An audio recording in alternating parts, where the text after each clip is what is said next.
मैं बताता हूं कि ये देखिए, ये मेरे घर का नक्शा है।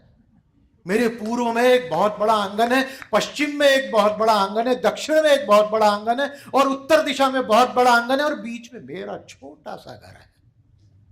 आइए तलाशी लीजिए। इस दबाव के चलते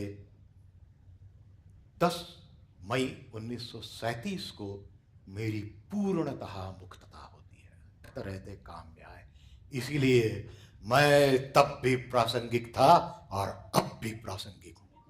पल पल पर आपको इस चीज का एहसास होगा सावरकर का, जब आप जीवन चरित्र पढ़ेंगे और ज्यादा समझेंगे। अभी तक तो मैं भी अंश मात्र तक पहुंच पाया।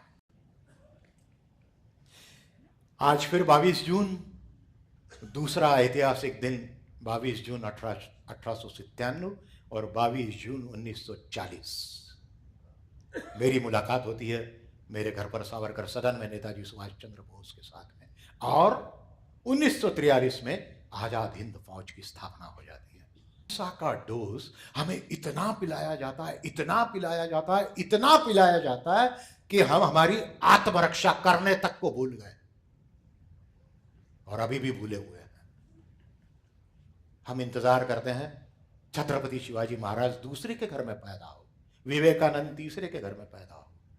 15 अगस्त 1947 को स्वतंत्रता दिवस के समारोह में मुझे आमंत्रित नहीं किया जाता, मुझे बुलाया ही नहीं गया। बुला दिया गया, जानबूझकर बुला दिया गया।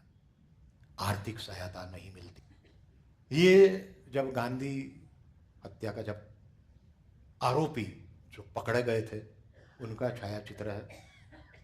मुझे आप पहचान पा रहे हैं, बाकी कुछ नाम हमें पता है पर चेहरे से हम नहीं जानते। कोने में एक और महत्वपूर्ण व्यक्ति खड़े हैं, उन्हें भी गिरफ्तार कर लिया गया था। गांधी वध के पश्चात मॉब लिंचिंग आजकल सभी को पता है। क्या हो रहा है चर्चा की जरूरत नहीं है। 1963 में मेरी जांघ में फ्रैक्चर हो जाता है और 8/11/1963 को मेरी श्रीमती यमुनाबाई का भी निधन हो जाता है। एक ऐसी वीरांगना जिसने राष्ट्र के हेतु राष्ट्र यज्ञ में अपने पूरे परिवार को स्वाहा कर दिया। एक ये वर्तमान की बात बताना चाह रहा हूं मैं आपको। ये भारत सरकार ने हिमालय की पर्वत श्रृंखला में एक शिखर को शिखर सावरकर नाम दिया मुझे आदरांजलि देने के लिए। ये बालताल रीजन में जो लाहौल स्पीति वैली के पास में है ना। इस पुल को और इस मंदिर को ध्यान से देखिए।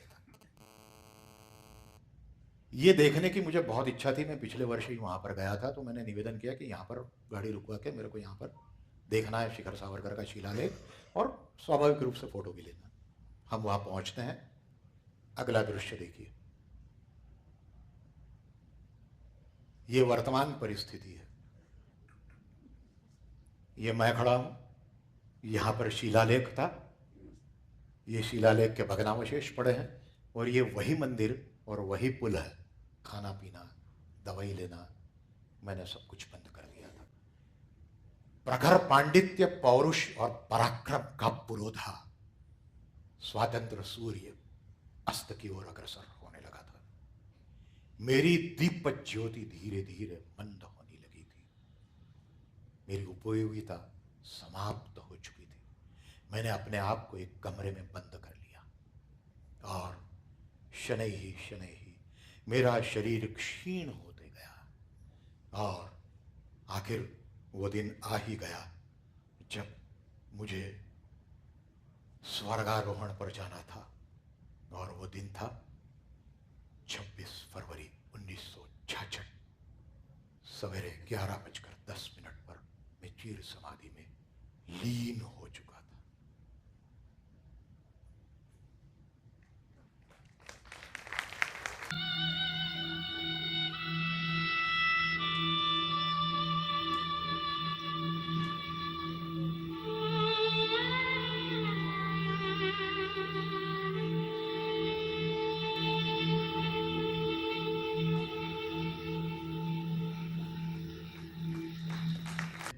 इस कार्य में आप सब लोगों की मदद चाहिए।